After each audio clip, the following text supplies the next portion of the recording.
Caros amigos, bem-vindos a mais um episódio de Hoje no Mundo Militar.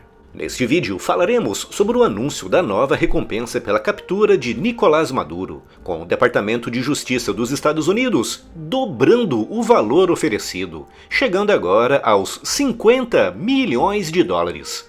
Mas por que a administração Trump quer tanto prender o ditador venezuelano? O Cartel de los Soles é uma das maiores e mais poderosas redes criminosas que, desde a sua origem, é alimentada pela conivência entre figuras do alto escalão do governo e das Forças Armadas da Venezuela. Esse cartel, que começou a se formar no final dos anos 90, antes até de Hugo Chávez, e com o apoio direto dos guerrilheiros colombianos das Farc, multiplicou de tamanho e de poder com o início da ditadura chavista e é hoje conhecido pela sua gigantesca e intrincada operação de tráfico de drogas, usando toda a infraestrutura do Estado venezuelano para facilitar o envio de drogas para a Europa, América Central e principalmente os Estados Unidos. A organização é composta principalmente por militares, juízes e políticos de alto escalão e, segundo investigações do Departamento de Justiça dos Estados Unidos, Nicolás Maduro, desde que era chanceler e vice-presidente, desempenha um papel central na gestão desse cartel, sempre com o apoio do Departamento Venezuelano de Justiça e de generais da Guarda Nacional Bolivariana e outras forças de segurança. A chave para entender o Cartel de los Soles é a sua profunda conexão com o poder militar e político da Venezuela. Maduro, na sua subida ao poder, estabeleceu uma relação estreita com os generais, os quais passaram a atuar como facilitadores do narcotráfico em larga escala, protegendo rotas e garantindo impunidade. A corrupção dentro da estrutura militar da Venezuela foi uma das maiores aliadas de Maduro na manutenção e expansão dessa rede criminosa, supervisionando o tráfico de drogas e a lavagem de dinheiro por todo o continente. Outro motivo para o envolvimento de militares, políticos e juízes venezuelanos é que, como estão diretamente envolvidos na organização, eles sabem que se a ditadura de Maduro for derrubada, todos eles serão presos, julgados e condenados por esses crimes, criando assim uma rede adicional de proteção para a perpetuação da ditadura chavista na Venezuela.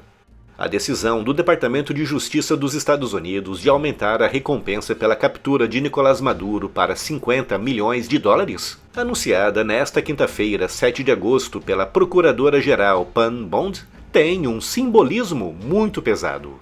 Inicialmente, a recompensa era de 15 milhões em 2020. Mas com o agravamento das investigações e da pressão internacional sobre o regime de Maduro, esse valor foi aumentado para 25 milhões, chegando agora aos 50 milhões, o equivalente a mais de 270 milhões de reais.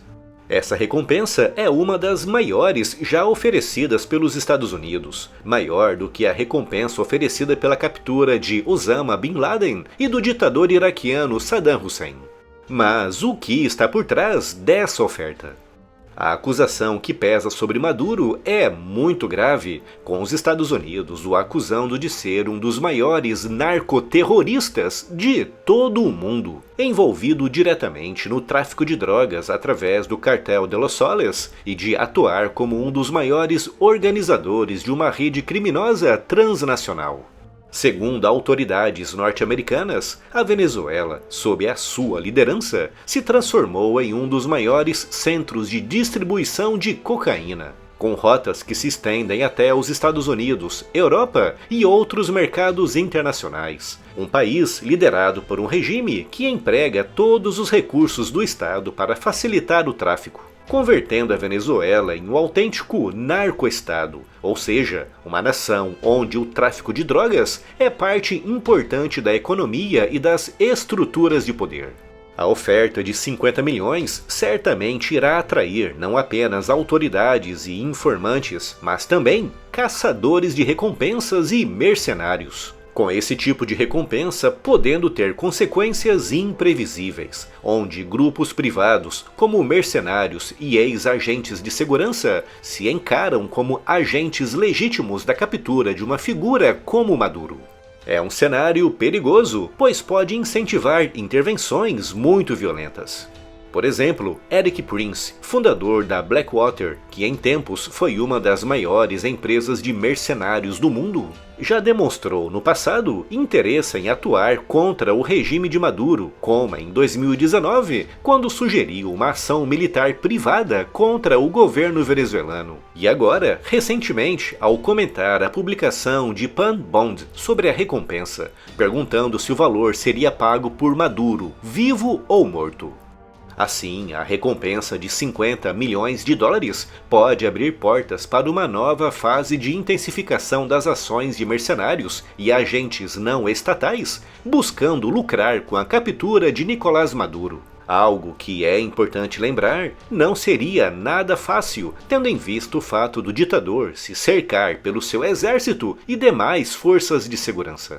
Uma possibilidade, nesse caso, seria uma traição interna de algum comandante militar se sentindo relegado a segundo plano dentro da organização. Mas, mesmo assim, teria de ser algo muito bem planejado, tendo em vista o extremo aparato de segurança montado à sua volta.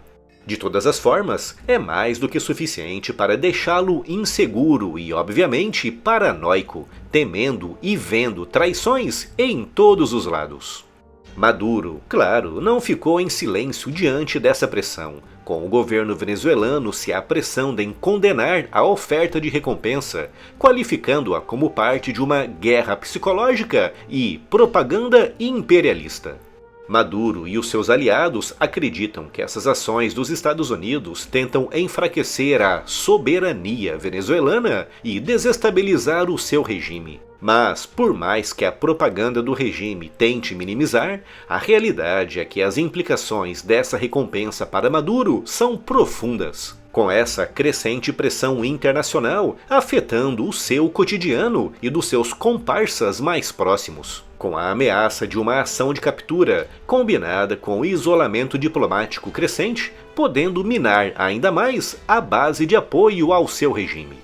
A sua governança está cercada por uma crise humanitária profunda, sanções econômicas e agora, com a oferta de uma recompensa alta, ele se vê no centro de uma caça internacional, não apenas por seu governo, mas pela segurança da sua própria vida. Com isso, podendo fazer com que ele busque se cercar ainda mais de aliados militares e paramilitares, aumentando ainda mais o nível de repressão dentro do país. E se ainda não está inscrito no canal, inscreva-se já e acione o sino das notificações para não perder nenhuma novidade. Today, the Department of Justice and State Department are announcing a historic $50 million reward for information leading to the arrest of Nicolas Maduro. Maduro uses foreign terrorist organizations like TDA, Sinaloa, and Cartel of the Suns to bring deadly drugs and violence into our country. To date, the DEA has seized 30 tons of cocaine linked to Maduro and his associates, with nearly 7 tons linked to Maduro himself, which represents a primary source of income for the deadly cartels based in Venezuela and Mexico. Cocaine is often laced with fentanyl, resulting in the loss and destruction of countless American lives. The DOJ has seized over $700 million of Maduro-linked assets, including 2 private jets, 9 vehicles, and more. Yet Maduro's reign of terror continues. He is one of the largest narco-traffickers in the world and a threat to our national security. Therefore, we've doubled his reward to $50 million. Under President Trump's leadership, Maduro will not escape justice and he will be held accountable for his despicable crimes. If you have any information to bring this criminal to justice, call 1-202-307-4228 or go online.